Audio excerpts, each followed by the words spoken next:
শান্তি পেতে চান তাহলে এই 5টি পথ অবলম্বন করবেন।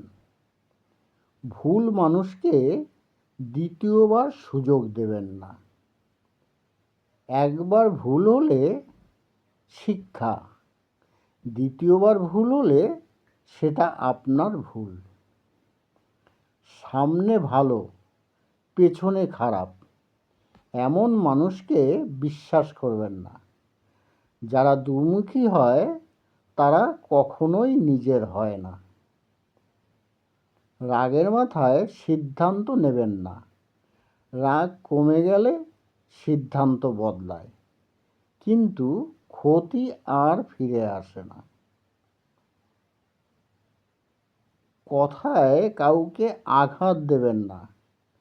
শারীরিক কষ্ট ভুলে যায়, কথার আঘাত ভুলে যায় না।